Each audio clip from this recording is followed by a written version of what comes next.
Hey, Brass Facts here. Today we're going to be talking about passive versus active aiming.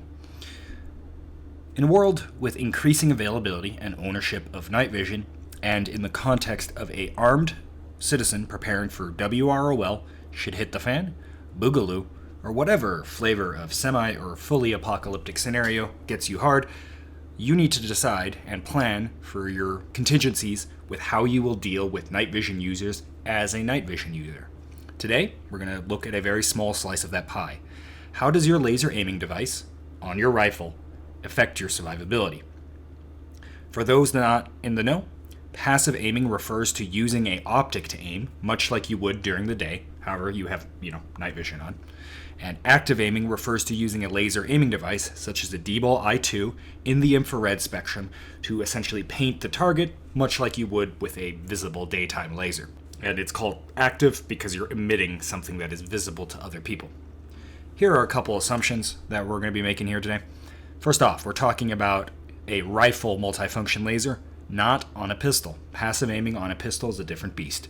Number two, a laser aiming device is objectively superior when engaging a solo target due to its speed and your ability to rapidly engage with follow-up shots. More on that in a second. Thus, all further discussion involves a multi-team environment where other people can observe your mission. Number three, a laser aiming device is objectively faster than passive aiming. Also, because most setups run LPVOs, which is a scope, you have further issues like parallax, focus, eye box, and other issues. So you need to spend even more time over a default passive aiming setup to ensure the shot is correctly lined up and continues to remain correctly lined up during your cycle of fire. Depending on your optic, a lot of these also need to be focused via the diopter, further increasing time to shoot, so to speak. Even most RDS setups, red dot sights, are somewhat slower and more akin to occluded shooting versus actual seeing much of anything through your optic. The EOTech and Riser is universally considered, thus, one of the few options that actually competes with the laser, with a big, large window allowing a lot of light gathering and allowing for somewhat repeated follow-up shots on a updating, shifting, and moving target. It's also worth noting that a lot of this is incredibly light dependent, and depending on your AO, and if you consider your hypothetical situation to have power on or power off, man-made lighting or no man-made lighting, and is there going to be overcast weather or a moonlit night?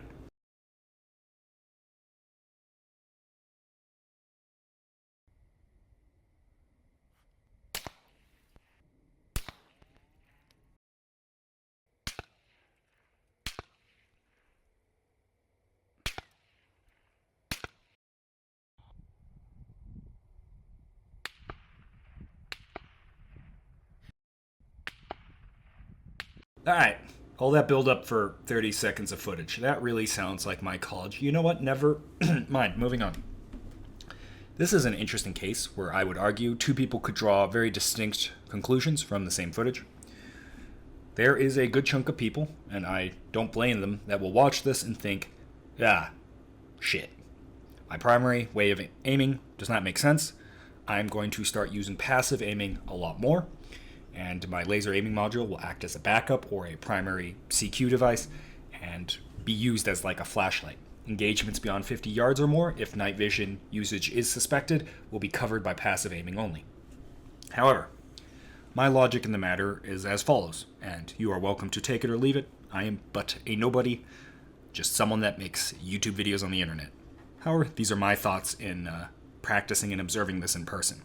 I will continue to use a laser aiming module in basically most circumstances, if not all circumstances, even though the prevalence of night vision usage is going up, arguably exponentially.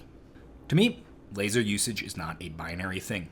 Much like a flashlight, we use flashlights when it's prudent and for the minimal time possible. When the task is done, the light comes off to no longer compromise your position, right?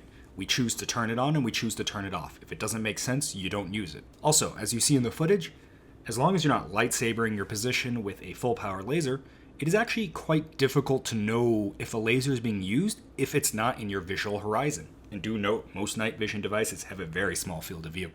So unless you're looking directly at the location where the laser is being used from, you have a very small window to actually figure out where in your 360 degrees that laser is coming from. That is a tiny, tiny window. Similarly, in reverse, the result is actually quite hard to see from the receiving end, right? Because photons are photons and they're coming out of a laser, they're all in phase. That means you can't actually observe the laser until it hits something, because you can't see photons because you use photons to see photons, right? It's a laser. Thus, you can only see the result of the laser when it strikes the ground, and because of the nature of illuminators and lasers, it's a very tight pattern and doesn't really splash everywhere. This is not a flashlight which creates a ton of splash everywhere as it moves out to the target due to being out of phase. Realistically, the time window from when a laser comes on, and the first, second, and third shots are being fired, and the laser comes back off again, is a very, very small window for hostile teammates to realize a laser is being used, to locate the rough direction, and then key in on that emission. Can they do it? Absolutely. You are emitting something much more consistent than a muzzle flash on a rifle. To restate, there is only roughly about a 2-second time window or less in which I create greater emissions than I would have otherwise had due to just my muzzle flashes. So, is it worth the trade-off? In return, not only does a laser offer me a faster shot rate, right, time between shots, but I can also actively track and update much better than a passive aiming device. Because realistically, not everyone's going to drop on the first shot, and the ability to constantly update in real time on the target while seeing it fully unobstructed are a useful thing. I know this sounds murdery as hell. I'm discussing the nuance of repeatedly shooting someone. But yeah, welcome to Brass Facts.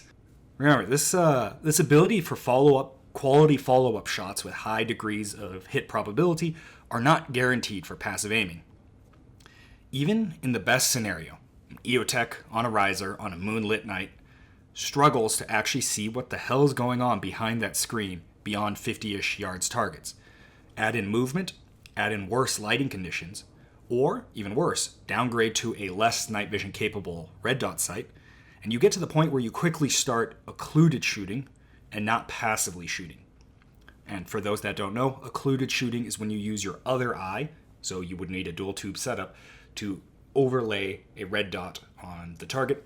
Not going to get into it, but occluded shooting does not mean point of aim equals point of impact anymore. There is a shift, so it's very unoptimal.